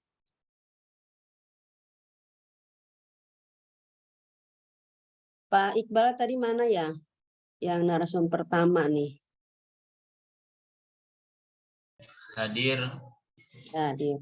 Pak Iqbal. Ya, Dari silakan. nunggu Ibu Aziza, Pak Iqbal, ada yang mau ditambahkan tadi mengenai materi yang Bapak sudah jelaskan. Nah, narsum kita yang kedua, lobet HP, apa namanya? Sudah masuk, Lobet. Pak. Sudah masuk. Oh, ya, sudah Ibu, silakan Ibu. Silakan. Maaf monggo, tadi Ibu. lupa Ya, ya siap Ibu. Silakan dilanjutkan kembali. Ya. Peserta masih semangat menyimak Ibu. Ya, oke, siap. Ya, lanjut ya. Ya. Maaf ya, langsung ke tadi mengembangkan potensi ya, mengembangkan potensi jelas sudah, terus langsung ke ini saja. Ya, tadi sampai mana ya? Oh ya, membuat slide, misalnya ya, membuat slide, membuat sampai nanti yang agak-agak berat, misalnya kita sudah ke jurnal dan sebagainya. Nanti kita akan bahas bareng juga. Oke, sekarang ini ya. Sarana untuk berbagi ya. Kalau tadi Ustadz Iqbal membagi dengan flyer. Tapi bisa dikawinkan dengan itu ya. Jadi selain tulisan flyer juga tulisan ya, pesan-pesan itu. Tapi bisa ya dengan naskah membuat tulisan di posting di mana kita posting nanti juga kita bahas bareng-bareng. Jadi jangan dikira menulis itu bukan sarana sedekah karena itu juga berbagi yang akan mengundang keberkahan juga. Ya. Terutama untuk naskah-naskah yang nanti bisa untuk kita ceramah ya, teman-teman penyuluh kan juga banyak yang sering tanya, Mbak, dua materi halal bihalal misalnya, punya materi untuk ini gitu, termasuk khutbah Jumat gitu, nanti juga saya share. Nah ini yang selanjutnya tentu semuanya kepingin ya. Jadi selalu kita pegang itu sarana mengumpulkan poin dan koin ya. Poin itu hubungannya dengan kita ya. Nah, sebenarnya tidak hanya ASN, toh nanti juga teman-teman non PNS juga mungkin nanti ada ukuran-ukuran tertentu untuk mengukur prestasi dari teman-teman ya. Terutama pengalaman di lomba penyuluh teladan kan juga ada portofolio ya. Portofolio di situ karya itu sangat diapresiasi karena karya itu tidak semua melakukan dan itu nilainya paling tinggi seingat saya, yang membuat dulu saya kalah sama Pak Adnan Mustafa Kamal ya. Jadi dulu saya eranya Pak Adnan ya, saya juara 3 saat itu 2015. Beliau bukunya banyak. Saat itu saya masih minder. Saya hanya punya makalah, punya jurnal yang baru proses belum diterbitkan. Kemudian lihat Pak Adnan itu, terus lihat yang Jawa Timur itu bukunya 1 koper, ya Allah, luar biasa itu ya. Jadi itu poin, ya, poin. Sekarang era digital lebih terbuka untuk bisa mengumpulkan poin. Kalau dulu kita harus mengirimkan ke media untuk bisa dipublikasi. Sekarang kita ada blog, ada website-website yang bisa kita titipi tulisan di situ, sehingga peluang untuk itu besar. Jadi teman-teman, ini motivasi untuk teman-teman ASN. Saat kita harus berpayah-payah untuk mengumpulkan nilai, ya, saat maaf kadang ada penyuluh yang nggak rajin juga kan bikin bukti fisik, ya, yang misalnya laporan mingguan, yang itu nilainya sedikit, tapi berkasnya sangat banyak. Padahal sekarang gerakan paperless baru kita gerakkan, ya, mengurangi sampah itu. Sementara untuk tulisan, coba kita bayangkan 1 kali pertemuan bukti fisiknya untuk taklim, ya, itu hanya 0,0 sekian. Gitu. Sementara itu untuk tulisan yang di media massa bisa berupa cetak maupun digital yang dipublikasi itu nilainya 2. 1 halaman saja nilainya 2. Itu kalau dipublikasi. Belum nanti kalau sudah berupa jurnal itu nilainya karena bersama-sama ada 3 ya. 6 apa 3 ya? 6 atau 3 ya? Itu yang penting nilainya tinggi gitu ya. Jadi kadang guyon-guyon aja sama teman. Sampai buang-buang nilai ya kalau kita banyak menulis gitu ya. Jadi bukan bermaksud gimana, tapi ini motivasi.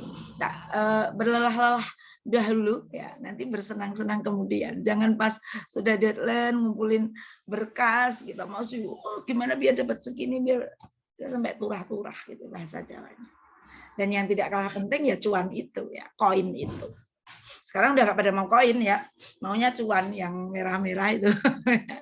Seperti itu. Ya. Menulis itu kan bekerja dalam diam. Ya. Saya yang masih penulis emprit saja, masih penulis yang belajar, terus belajar, banyak menulis lepas saja masih hanya. Jadi belum menulis buku, belum menulis paling jurnal atau beberapa naskah saja. Itu kadang sudah misalnya ngiri ada gara-gara satu kegiatan saya juara, kemudian diminta menulis rutin gitu. Itu 1 halaman, ya 1 halaman saja di media cetak nasional itu bisa bernilai ratusan ribu gitu ya. Apalagi jurnal ya yang sampai bernilai jutaan gitu. Orang nggak perlu pengumuman, nggak perlu tanya, bilang-bilangnya Pak kita sudah diam-diam dapat. Kemarin pas mungkin teman-teman ada yang ikut kucing klinik di Cirebon itu yang diadakan oleh Kepustakaan Islam. Kita hanya urun 1 naskah, kebetulan lolos, kemudian ikut di sana diobrak-abrik lagi, lolos, akhirnya dapat bisa masuk buku, itu juga dapat cuan yang tidak sedikit. Gitu. Nah, jadi kenapa tadi teman saya yang ibu rumah tangga itu bercerita bahwa saat dia sudah lupa terhadap bukunya yang mana, buku itu masih bekerja untuk dia. Gitu. Jadi memang perlu berpayah-payah. Kita harus meluangkan waktu, harus disiplin. Karena kalau nggak disiplin ya akhirnya kayak saya sering ini dikejar-kejar deadline. Mungkin ada yang tersenyum mendengar saya cerita ini. Kemudian yang ini popularitas ya. Kita mengenal mengapa ada pertanyaan. Bukankah pahlawan perempuan itu banyak? Tapi mengapa Kartini yang paling dikenal? Sampai ada Hari Kartini. Jawabannya sebenarnya sangat singkat. Karena apa? Karena Kartini menulis, ya, yang habis gelap terbitlah terang. Itu ibaratnya kan antologi beliau, surat-surat yang dikumpulkan, kemudian dijadikan 1 buku. Dia antologi mandiri kan gitu. Ya. Jadi karena beliau menulis, ya, kita mengenal penulis-penulis yang lain, ya, seperti ini baru sebagian kecil, belum yang seperti Profesor Quraisyab dan sebagainya. Mereka populer, ulama-ulama terdahulu populer karena apa? Karena menulis. Kita bukan nyari popularitas, bukan. Tapi nanti kita ada waktunya kita akan bertemu dengan teman-teman yang satu frekuensi. Gitu. Walaupun sama-sama belajar gitu ya. Jadi sama-sama belajar, kemudian senengan di buku piro misalnya gitu ya. Jadi sudah, tapi nanti saling belajar di situ. Dan bahkan saya sering minder dengan Mbak Nurul yang saya ceritakan tadi yang membuat kuadran itu. Wes toh Mbak, ojo dibanding-banding. Jadi jangan dibanding-bandingkan. Kita sudah bermanfaat di dunia kita masing-masing, ya. Termasuk ya kayak saya ini tukang uprak-uprak saja, teman-teman ya, tukang cerewet, tukang bagaimana mengingatkan. Tapi kadang ya diri sendiri pun harus diingatkan. Nah sekarang menulis apa saja ya. Jadi sesuatu yang sudah biasa kita tulis tadi ya. Jadi ini salah satu contoh tulisan yang ada di website kami Pok Jalu Jateng. Nanti saya pamerkan ya. Di sini saya mau pamer. Nah, menulis di mana? Awal-awal tadi Mbak Faria, Bu Faria ya, kita nuliskan di medsos ya. Paling sering kan nulis di medsos. Iya, oke. Kita pertama medsos yang kita kenal adalah Facebook. Facebook itu sebenarnya paling efektif, tidak sekedar untuk pasang status yang sangat pendek. Ya, pendek saja enggak.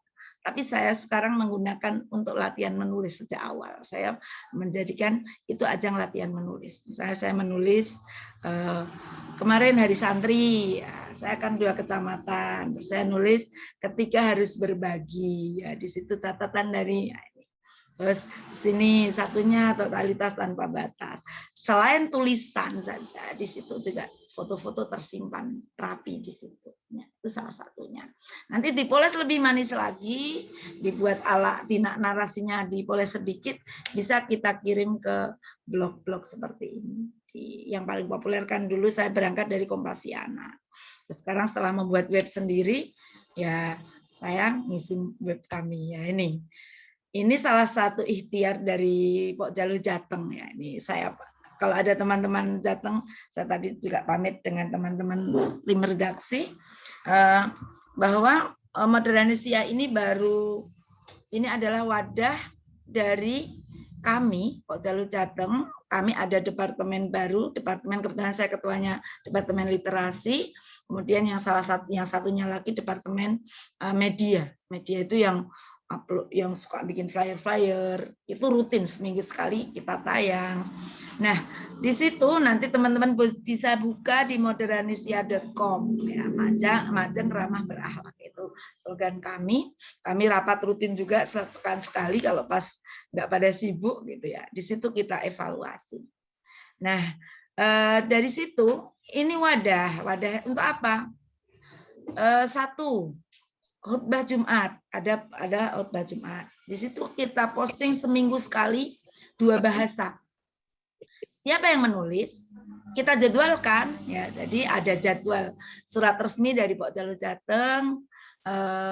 Minggu ini tanggal ini, Rabu harus sudah masuk karena nanti akan masuk editing. Kemudian ada masuk juga translate ke bahasa Jawa. Jadi karena kami di Jawa, banyak di kampung-kampung yang butuh khutbah dengan bahasa Jawa. Ada Mas Moroni itu yang tukang translate-nya, Mas Taufikur Rahman dari Departemen Literasi untuk yang koreksi taskhih khutbahnya, Mas Saifuddin itu yang upload gitu ya. Nah, tugas kami ngapain? Kita semua nge-share gitu. Harapannya saat saya share ke saya punya FKPAI, Candi Mulia FKPAI, teman-teman juga meng-share ke jamaah mereka. Sudah berapa? Makanya nggak heran pengunjung kami sudah sangat banyak. Ini saya lihatkan ya, saya pamer ini. Ya, jadi di dua pekan pertama, 2 bulan pertama itu sudah melebihi 1.000 ya, 1.300 ya. Ini sekarang usianya berdiri 15 Juni. Pertama kita belum launching ya. Kita akan launching setelah nanti betul-betul settle. Nah sekarang ini sudah 15 Juni, sejak 15 Juni berarti terhitung Juli, Agustus, September, Oktober 4 bulan. Visitornya sudah ada 21.953 itu ya. Jadi sekedar visit saja 17.569, terus yang sampai ya, baca betul gitu ya. Jadi ini mungkin jadi motivasi teman-teman di Pok Jalu yang lain, dan kami membranding ini karena kita memang punya PR tentang moderasi beragama. Dan ini tidak hanya untuk penyuluh ya, kami menggandeng rekanan-rekanan untuk mengisi di refleksi atau di opini ya. Kami membuka nih teman-teman Mungkin Pak Andang bisa urun tulisan di sini, nanti bisa masuk dapur saya dulu, nanti saya editkan, terus nanti bisa ditayangkan. Ya. Itu bisa menjadi angka kredit kan di media online ya, jadi nilainya 2. Kalau itu nilainya keagamaan ya, jadi kalau seperti naskah keagamaan. Kemudian ya, ikuti ajakan menulis jurnal ya, termasuk ajakan menulis keroyokan kayak Kat itu ya. Dan kirim KTI kita. Kita kan kalau kami di Magelang setiap bulan sekali terjadwal untuk membuat KTI yang untuk dipresentasikan gitu. Nah, itu kalau sudah betul-betul by riset dan pustaka itu bisa dikirim ke jurnal. Kita punya jurnal Bimas Islam, kita punya rekan-rekan dosen yang bisa membantu kita untuk mempublish itu. Kalau dulu dapat duit, katanya sekarang peneliti nggak dapat duit, nggak tahu itu ya. Kalau dari luar kemarin punya saya terbit nggak dapat. Oh iya, tadi yang modernis ya, selain khutbah Jumat juga ada naskah Bimluh, juga ada banyak ya, jadi refleksi dan bisa itu semuanya terjadwalkan dan ada petugas untuk mengingatkan. Sehat, Pak. Kemudian mengikuti kelas menulis, ya ini kelas menulis ya, ini dibetulkan menulis baik itu solo maupun antologi. Nah ini yang bikin saya kemarin banyak buku ya gara-gara pandemi, kemudian akhirnya menulis buku ini ya, banyak menulis buku keroyokan, baik itu yang lomba yang akhirnya dibukukan maupun yang sekedar untuk belajar ya. Termasuk salah satunya yang akhirnya kami dapat undangan untuk upacara di istana walaupun Zoom. Jadi ini ya, ini di tentang penyuluh saya menulis di I Love My Job gitu ya. Jadi yang banyak untuk sekedar latihan karena rata-rata belum pede, terus akhirnya kita nulis bareng. Ibaratnya kita berangkat ke suatu tempat yang sepi, takut sendirian, yuk tak kancani. Ya kita bareng. Kalau nggak berani sendiri, yuk bareng-bareng kan gitu ya. Menulis antologi itu kan seperti itu. Kemudian ikhtiar menulis dan mempublikasikan tulisan di media cetak. Jadi ini kalau Sejahtera ini punya Kemenak Provinsi Jateng, dulu saya pernah nulis juga. Sekarang jarang ya karena ada modernisasi itu. Kemudian di Suara Gemilang ini punya kabupaten ya, ini teman-teman Kominfo, kebetulan kami di radio jadi sering ada channel ke sana. Dan yang SM ini gara-gara saya ikut sebenarnya karena saya ikut kompetisi menulis di Jelang Muktamar itu, dan kebetulan saya mendapatkan juara saat itu. Terus akhirnya Buya Syafi'i meminta saya untuk menulis dan terjadwalkan gitu. Jadi dari sana gitu, jadwalnya, temanya. Nah ini kenapa saya berawal menulis itu dari pemburu lomba gitu. Dan saat itu bukan pemburu, nggak mau ikut tapi dipaksa ikut sama teman. Terus toko daftar tuh yuk, toko melu ngirim. Akhirnya saya pertama kali nulis itu ikut lomba itu di babak perpanjangan dan injury time. Jadi itu saat itu belum banyak yang mengirim, terus akhirnya ada perpanjangan yang ini yang lomba dari BNPT sebenarnya kerjasama dengan Bimas Islam. Saat itu Bang Amir itu juri juga tentang menulis ayat-ayat damai. Jadi naskah dakwah temanya ayat-ayat damai ya. Jadi tentang ya saat itu awal-awal ada moderasi beragama, toleransi dan ekstremisme dan sebagainya itu. Nah itu alhamdulillah saat itu gitu ya, deadline sudah mepet, lolos dan dipanggil ke Jakarta. Saat itu difinalkan lagi di sana, diublek-ublek lagi di sana, akhirnya dapat saat itu juara 2. Kemudian ini yang Farodin Award itu. Kemudian yang terakhir kemarin pandemi, sebenarnya eventnya milik ini sama, cuman ini khusus perempuan ya, perempuan top itu kalau orang Jawa ngecenya gini, tua ompong peot. Tapi enggak, itu teladan, optimis dan produktif. Nah itu juga saat itu 32 orang yang diambil lolos, beberapa penyuluh lolos oleh Mbak Ratnawiyah itu dari Lampung itu juga masuk. Saya berada di urutan keempat saat itu. Hanya cerita saja, cerita kehidupan selama ini, bagaimana kita menginspirasi diri dan orang lain. Nah, mulailah ini motivasi saya buat jenengan buat saya juga. Mulailah menulis karena belajar menulis itu ya menulis gitu. Nah, hanya punya angan biaya gimana ya, sudah nulis saja 1 hari 2 atau 3 paragraf gitu. Ya. Bagaimana biar menarik ya, meskipun tulisan ringan, meskipun status di Facebook gitu ya, usahakan tetap ada pesan penting yang disampaikan ya. Selalu update KBBI ya, jadi ada KBBI online di situ agar kita tahu mana kata yang baku dan tidak. Jadi penyuluh nanti harus tahu gitu. Kenapa kok nggak bingung lagi, kok nggak ribut lagi, kok itu tulisannya musalah, kan pakai short gitu. Oh, berarti dia nggak baca KBBI, mana yang baku, mana yang tidak gitu. Terus mana yang sudah serapan, sudah tidak perlu dimiringkan dan sebagainya, itu juga penting. Walaupun nggak usah pusing-pusing itu dulu, tapi nulis saja dulu. Gitu. Kemudian diksi itu supaya dalam satu paragraf itu enak didengar, enak dibaca gitu ya. Tidak banyak terjadi pengulangan kata yang sama. Nah, ini perlu belajar di aplikasi yang namanya Thesaurus. Tuh, klik aja katanya, nanti akan ada banyak padanan kata, sinonim kata yang bisa diterapkan, tapi harus dipaskan juga gitu. Dan hindari tipu ya. Jadi nanti kalau sudah diswasunting, ya hindari tipu, karena tipu itu juga kadang membedakan makna gitu ya. Jadi akan mengubah makna. Dan saat memulai tulis aja dulu, baru lakukan swasunting. Ini yang paling penting. Ini kadang saya pun terjadi di bawah sendiri. Nulisnya beban. Gitu. Jadi menulislah tanpa beban. Mengalir saja dan tuntaskan. Jangan satu ganti, nggak suka ganti. Mangkrak terus di laptop. Nggak akan pernah terpublish akhirnya. Nah, okay. Jadi ini ya, ini tak ada resep yang lebih baik untuk menjadi penulis kecuali dengan menulis sekarang juga. Ya. Sediakan waktu 1 jam per hari, ada me time-nya. Terus ini tidak berhenti belajar, jangan lelah mencoba, tidak malu bertanya, bergabung dengan komunitas penulis, itu akan saling memotivasi nanti dan tidak usah minder ya. Mengikuti kelas-kelas menulis, mulailah menulis keroyokan, tulislah yang ringan-ringan. Oh, karena waktu kita terbatas ya. Jadi ini tadi ya saya contohkan ya. Dengan klik KB unduh ya, ini install KBBI online dan Thesaurus. Di sini gembira aja, berbahagia, berbesar hati, berbunga, ini kan sama. Musola, nah itu ternyata tidak baku. Yang baku adalah musala. Ini contoh saja.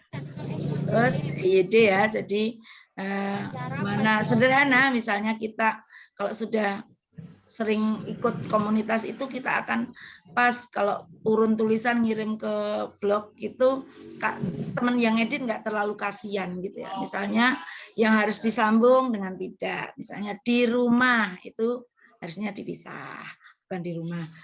Diubah, bukan dirubah, karena kata dasarnya adalah ubah gitu. Dan itu tidak dispasi. Sederhana-sederhana saja gitu ya. Jadi kayak kemarin flyer ini saya sempat mau kritik tapi sudah jadi gitu ya. Teknologi ya, itu kan sebenarnya teknologi kalau di KBBI gitu ya. Tuh, kemudian nah ini ya, jadi sudah ke action ya. Jangan katakan saat orang lain mengatakan impossible, katakan bahwa I'm possible. I can do it. Nah, ini jangan bilang baik-baik saja kalau hanya jalan di tempat. Ini juga salah satu pesan di tulisan saya. Jadi intinya menulis itu memang membutuhkan perjuangan ya. Jadi saat orang lain tidur kita bangun menulis. Apalagi kita wartawan itu ya. Berita sehari sudah telat saja sudah basi. Makanya kami di Pak Jalur Jateng juga ada pengingat Mbak Hoiria dari Odon, One Day, One News. Itu ada yang diposting di Modernesia, ada yang diposting sama Humas Kemenak Jateng. Itu juga setiap hari. Jadi tiap hari ada berita, misalnya hari ini kabupaten mana, hari ini kota mana, itu selalu ada pengingat. Ya. Nanti sudah dikirim kemana? Nanti jadi diedit belum, nah itu sudah langsung publish, nanti kita share. Jadi apa yang kita lakukan, penyuluh itu diberitakan ya. Karena kita sering diragukan kan, penyuluh ngapain aja gitu. Nah, kita ceritakan bahwa kita itu banyak melakukan hal yang tidak dilakukan oleh orang lain. Nah, kenapa nggak diceritakan? Diceritakan melalui tulisan, melalui berita-berita kita. Dan ini ya, dan give up, dan ini kata penutup saya. Ya, ini saya menghibur diri ya, karena saya malu sama dengan semua. Apalah aku ini, hanya butiran debu yang berterbangan. Mohon doanya semoga kelak debu itu jadi permata. Ini lagunya dulu search ya, debu jadi permata. Nah, siapalah aku ini, hanya buih berserakan di lautan. Doamu selalu kupinta agar kelak buih itu jadi permadani. Ya, itu kan lagu yang tren sekarang ya, buih jadi permadani. Harapannya itu. Saya masih butiran debu, belum punya buku, masih proses, nggak jadi-jadi. Tapi saya punya target, harus jadi. Ya, harus jadi, dan tentu kita saling menyemangati. Tetap semangat teman-teman, salam literasi. Demikian Mbak, terima kasih. Kurang lebihnya mohon maaf. Assalamualaikum warahmatullahi wabarakatuh. Waalaikumsalam warahmatullahi wabarakatuh. Terima kasih kepada Ibu Azizah Herawati yang telah memaparkan materi hari ini. Sangat bermanfaat sekali bagi kita penyuluh yang notabene berada di masyarakat Ibu. Jadi bukan hanya untuk penyuluhan secara jadul gitu modelnya, di mana cuma hanya bisa ceramah, karena kita juga dituntut agar kita memahami literasi informasi teknologi ya Bu ya. Makanya penyuluh harus punya medsos yang digunakan untuk bermanfaat ke penyuluhan. Jadi bukan hanya untuk status saja, tapi gunakan medsos tersebut untuk penyuluhan yang nanti akan kita share kepada masyarakat ya Bu ya, seperti itu. Oke Bapak Ibu yang terhormat, ini dari di chat Zoom ini ada yang bertanya nih, dari Eko Santoso nih di chat Zoom ya. Dari Eko Santoso, saya nggak tahu dari mana nih. Literasi merupakan kemampuan dan keterampilan individu dalam membaca, menulis, berbicara, menghitung, dan memecahkan masalah pada tingkat keahlian tertentu yang diperlukan dalam kehidupan sehari-hari. Sehingga literasi tidak bisa dilepaskan dari kemampuan berbahasa. Yang ditanyakan adalah bagaimana kita melatih kepercayaan diri untuk mengekspresikannya. Nah, menarik nih. Artinya penyuluh emang rata-rata suka agak untuk maju ke depan gitu. Jadi monggo Ibu Aiza. Ya, terima kasih Mas Eko Santoso, ini tetangga ya dari Kledung Temanggung, ya. Dingin itu. Oke. Temanggung ya Bu. Saya tadi sudah singgung ya, jadi sudah tulis saja dulu gitu. Tulis saja ya, tulis saja. Saya juga dulu sama, semua orang itu mengalami hal itu. Semua pernah mengalami tidak percaya diri. Saat kita nggak pernah mencoba, kita nggak akan pernah menulis gitu ya. Jadi tulis saja. Biasa di awal tulisan masih lucu, sama kayak kita ceramah itu kan, di awal itu kita masih lucu, kayak di radio di awal masih lugu, lama-lama sudah bisa berimprovisasi. Menulis pun demikian, seperti halnya kita berkendara gitu. Jam terbang itulah yang menentukan gitu ya. Semakin sering kita berkendara, kita akan layak. Semakin kita sering berbicara, kita akan nyaman. Semakin kita menulis, kita akan terbiasa juga dengan menulis. Jadi kuncinya singkat tadi, tulis saja dulu. Tuliskan apa yang jenengan pikirkan, enggak usah mikir itu bagus atau tidak, tulis saja dulu. Memang nanti mulai belajar membuat, kalau bahasa idealisnya ya, ada jumlah mufidah kalau bahasa Arabnya. Jadi kalimatnya kalimat utuh, sempurna. Jadi kalimat utuh, ada subjek, ada predikat, ada objek. Kemudian juga dalam satu paragraf itu kasihlah jeda untuk pembaca, jangan terlalu panjang satu paragraf. Kemudian dalam satu paragraf minimal 3 kalimat misalnya, jangan terlalu panjang gitu. Dalam satu yang nanti sampai ke titik satu kalimat juga jangan terlalu panjang gitu. Jadi kasih jeda gitu ya. Sama gitu, prinsipnya sama kayak kita ngomong juga ada pitch control gitu ya. Jadi perlu terus belajar. Insya Allah dengan belajar dan bergabung aja sama komunitas menulis, apa ada ajakan menulis, ikut saja. Oh ya, Jateng punya juga itu, mau nulis buku belum jadi-jadi, yang jejak penyuluh, mungkin nanti Mas Eko Santoso bisa kontak saya atau Mbak di Pokjalu Temanggung untuk bisa gabung di penulisan buku jejak penyuluh untuk negeri. Ya, masih on proses, baru 10 yang ngirim nggak jadi-jadi. Tapi tetap optimis kita jadi. Jateng ya, khusus Jateng ini. Sekalian mengundang teman-teman Jateng yang mau gabung, silakan. Nanti hubungi saya. Ya, siap. Itu Baik. Mbak Fatihah.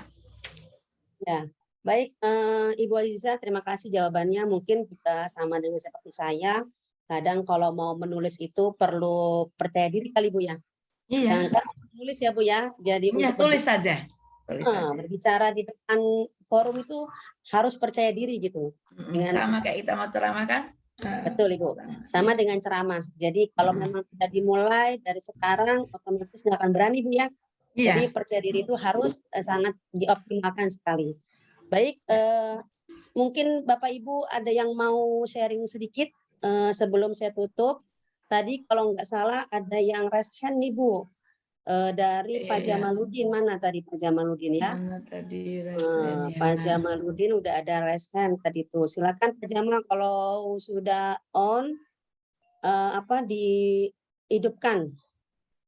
Hidupkan speakernya. Mana Pak Jamal tadi ya?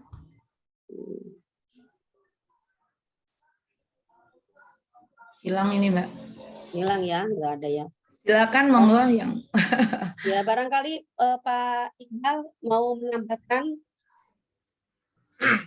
dari Pak Eko Santoso tadi, silakan Pak Iqbal. Apa Bu? Pertanyaannya apa Bu? Pertanyaannya adalah Biar pede. bagaimana penyuluh agama Islam? Bentar ya. Bagaimana kita, pertanyaan adalah bagaimana kita melatih kepercayaan diri untuk mengekspresikannya dalam kegiatan kepenyuluhan. Silakan Pak Iqbal. Memang kayaknya suka agak sulit untuk berbicara di depan forum gitu, karena ada dekan atau gitu. Kalau sepertinya kalau menurut penilaian saya pribadi ya, kalau penyuluh yang ada di Kementerian Agama Pusat, tingkat kanwil, tingkat kota, kabupaten dan sebagainya, saya rasa semuanya sudah pada percaya diri. Penilaian saya. Karena memang proses pembelajaran di tingkat-tingkat yang dasar, menengah, terus juga sampai ke perguruan tinggi itu gemblengan proses itu kan udah cukup barangkali bagi kita. Cuma memang dunia dunia kampus dengan dunia masyarakat itu tentu jauh berbeda gitu kan. Mungkin kalau saat kita kuliah itu lebih lebih teoritis gitu ketimbang praktis. Jadi simpelnya bagi teman-teman yang mungkin yang mungkin masih belum ada tumbuh percaya diri yang tinggi, simpelnya kalau menurut saya sih baiknya teman-teman lebih banyak berwudu barangkali salah satunya tuh ya. Kenapa? Karena mungkin dengan dengan usaha-usaha seperti itu akan memberikan percaya diri yang sangat luar biasa sebenarnya. Jadi teman-teman lebih meningkatkan spiritualitas kita. Ya, jadi ketika misalkan kita berhadapan dengan yang lebih baik dan lebih tinggi jabatannya, kadang-kala itu kita nervous sendirinya gitu ya.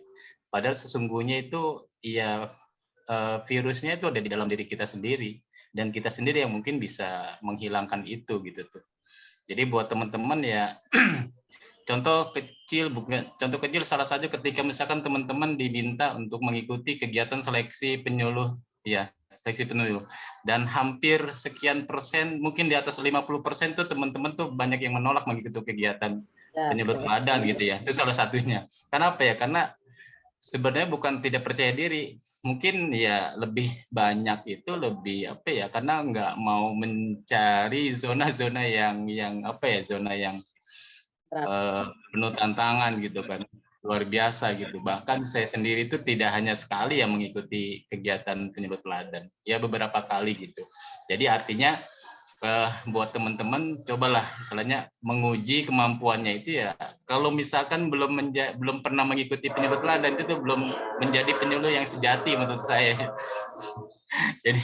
jadi terutama untuk ibu moderator nih harus jadi harus diuji gitu ya. Jadi percaya diri itu adalah lebih banyak penyakitnya, virusnya ada di dalam diri kita. Jadi kita sendiri yang mampu mendongkrak dan memotivasi diri kita agar lebih percaya diri gitu kan. Ya mungkin lebih banyak dengan latihan-latihan di nanti kita sendiri, dan juga kita mungkin lebih banyak harus memperkaya dan memperbanyak literasi kita ya. Kalau kata Mbak Hera itu memperbanyak literasi kita, memperbanyak bacaan-bacaan kita. Jadi ibarat orang itu ya, kalau misalkan ibarat tempat air itu, kalau misalkan kita bacanya banyak, bekalnya banyak, modalnya baik, tinggal membuka keran itu kan lebih enak ya. Ya, jadi airnya tinggal keluar begitu aja. Apa artinya? Artinya kita harus perbanyak dulu nih wawasan kita, pengetahuan kita, bacaan-bacaan kita. Buka apa saja kita baca. Ya itu mudah-mudahan bisa memberikan motivasi dan kepercayaan diri kita yang lebih tinggi kan kali itu. Mungkin satu lagi ya, buat teman-teman biar termotivasi untuk mempelajari teknologi ya.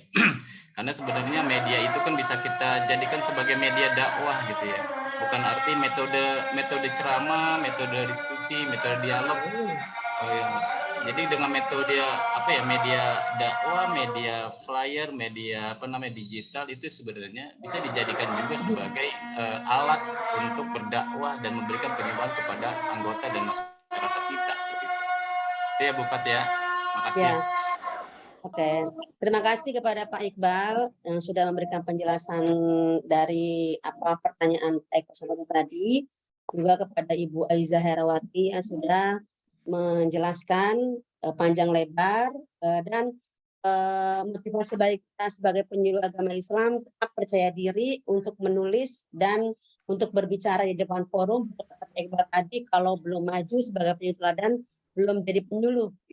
Sebenarnya Pak Iqbal itu nyindir saya Bu, karena memang saya belum maju jadi penyuluh. Agak maju mundur sedikit tuh Bu. Kayaknya mencoba itu. Mencoba. Baik, ini juga motivasi baik kita ya Bapak Ibu, supaya kita tetap percaya diri masyarakat, terutama bagi yang